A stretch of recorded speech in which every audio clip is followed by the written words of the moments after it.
welcome back. And now we shall be ringing that bell, which will open up this gate here, which we can do nothing about at the moment.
I am a slave to no one, Charon.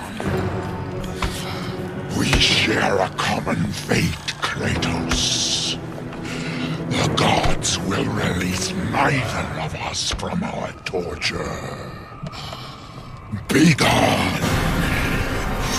It is not yet your time, mortal. This is Sharon the Ferryman, and I enjoyed this boss fight quite a lot. It's pretty simple, but it involves projectile parrying and parrying all round as well. That right there was really quite difficult to do my first time through, but it's quite fun. And the constant scythe hitting you as well can do a fair bit of damage, so holding block and trying to parry can stop more attacks from happening. But you can keep parrying between the attacks, which is nice because it gives you enough time to do that. And with the reflecting the projectiles, the one thing you should be doing is listening out. There's always a distinct sound before most projectiles are thrown, and that time is enough to actually give you a chance to reflect it in time. And he's over here healing now, and at this time there's nothing we can do.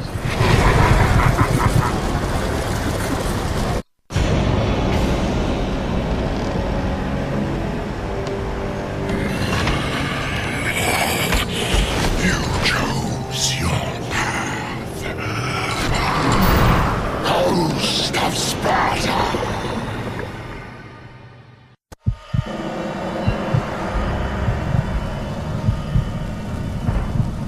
We end up in the pits, one of our first deaths in the game, which I'm not a particularly big fan of in games. But first thing I want to do is break out the chains. The other thing is, we do not have a whole lot of health. So unfortunately, you'll have to kill these people down here to get your health back. But luckily there's a save point by here as well for us. And another treasure chest. So I think here is where the difficulty takes another turn. Just to get a lot more difficult. There's a part coming up which I just found insanely hard. And this is also the point where I had my first death.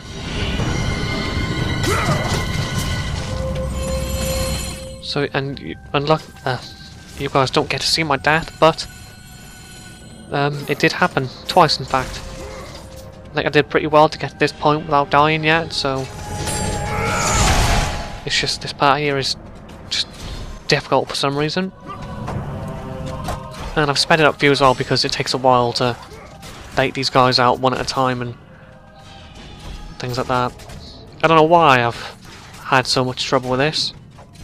I was perfectly fine with the boss fight, but here you want to stay back because there's archers if you go out further, and that coupled with guys attacking you can do quite a bit of damage. But you do get quite a few red orbs, They seem to be spilling out the guys as they're dying. But it's just very easy to take an arrow or two and get killed. And the best part about this route is there's no reason to come here, to be honest. There really isn't any reason. Which I fortunately found out. And you can throw your shield at the dudes there to take them down a bit quicker. But after that, if you go up here, there's still another guy. But there's just a blue chest. That's it. Can't go with that gate. Really is a nice use of time, that is.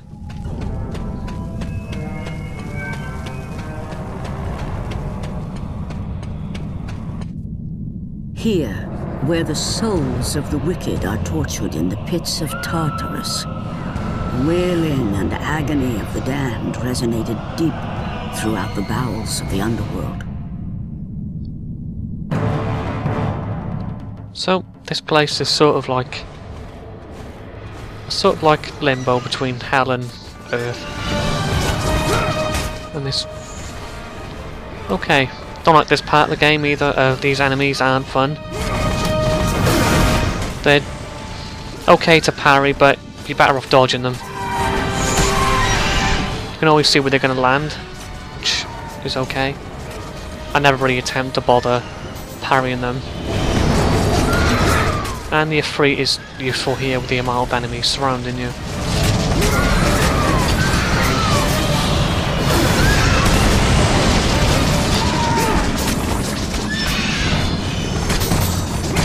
So, that right there was quite useful.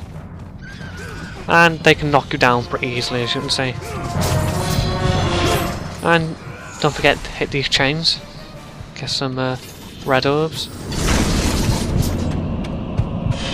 Not many green chests around, but there's a few more bodies around for you to get a bit more of their life force as it is.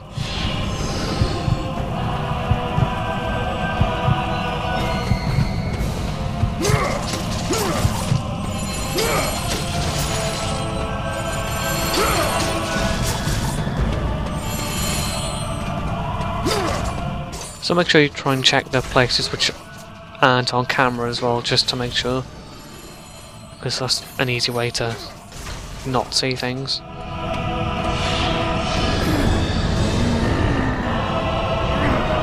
And in here, this room's slightly difficult as well.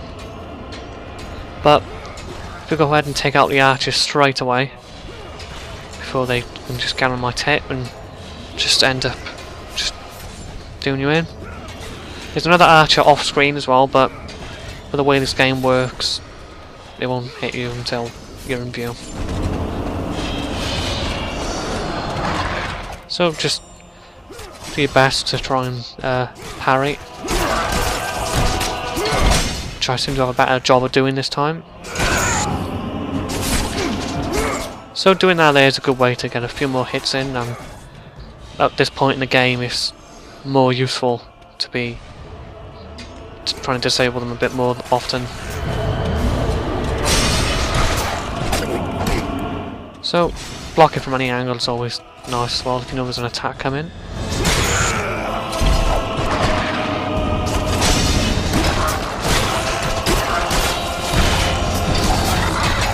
So that should be the last couple of guys there, but there's still bow and arrow guy. But you take him down quickly, and there's a green chest finally for your reward.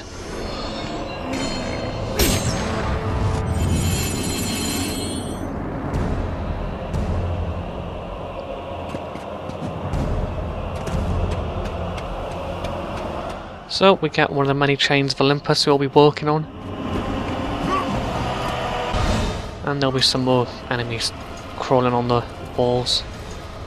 Again, they're pretty easily taken care of. Although this can lead you to getting murdered. So try not to let them jump on you, especially on harder difficulty. I remember my first time on hard and I just got taken off the wall very quickly.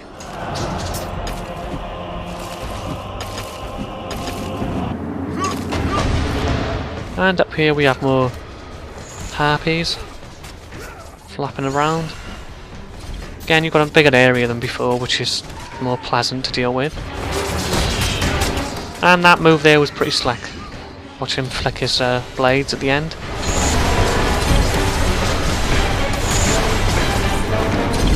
And now there's a Gorgon entered into the mix, so if you try and keep dodging near the harpies, it'll at least try and turn a few of them to stone.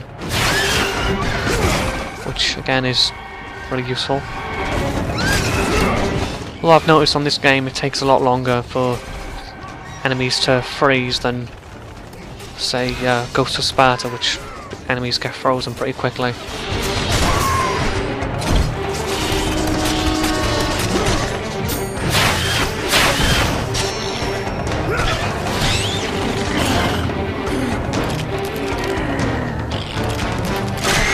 So that room's not too bad.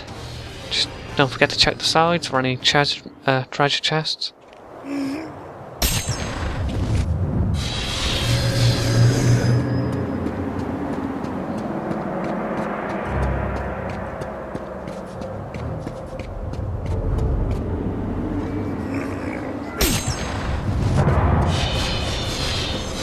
And here we have a bunch of statues of particular gods, which, if you're familiar with the God of War series, you'll see that their models are pretty, well, still the same as what they were, which is nice.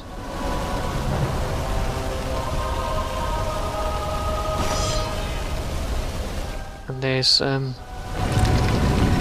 Hades.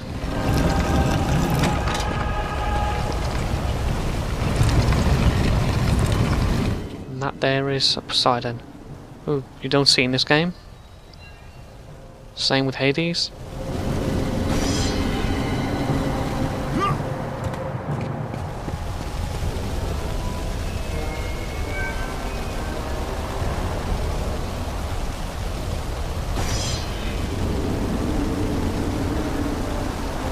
So Hades has a wife, Persephone, which was quite interesting for me to learn. But you want to make sure they're both pulled out, which I didn't do, and then you can move the statue.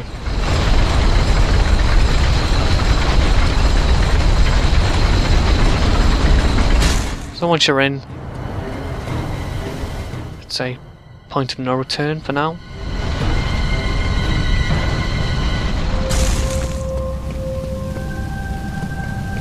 And for some reason here I kept expecting something to come out from the floor. I don't know why, I don't know what other game does that, but there you go. So here we have, I found this to be quite a tough fight. Even though these guys can easily get away from them, it's really easy to just not have them in view in this room because of how big it is. It's strange because it's not circular. But you just want to take out these archers straight away because they will just cock you up. But the Minotaur will charge at you, which is a bit of a nuisance because you can't do anything about that because you've got to dodge, and if it does hit you then that's you've been thrown in the air, which happens to me a number of times. So it's always worth dodge anyway. I was taking it a bit too cautious there. But from that angle there, it's just so easy to get clipped by it and hit.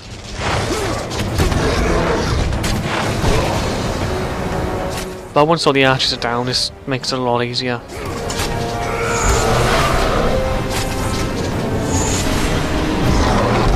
So there again, I panicked thinking he'd probably end up charging at me again.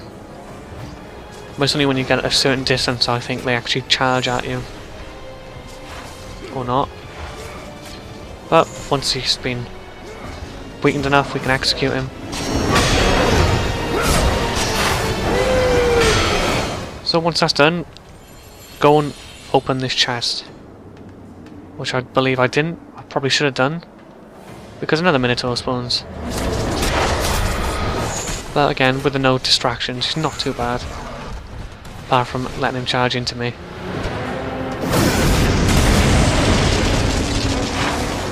multiple times. And then his swings can hit you as well, like, even if you think you're far away enough. It's similar to the guards when they swing their swords.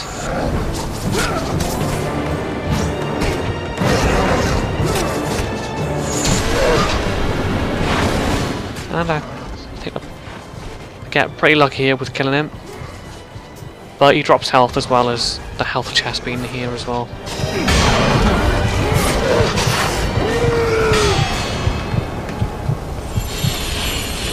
So with that chest open, it's not too bad.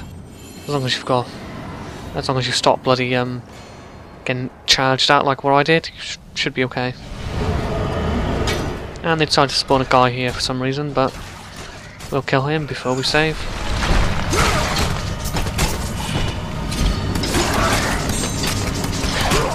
So I'll see you guys next time.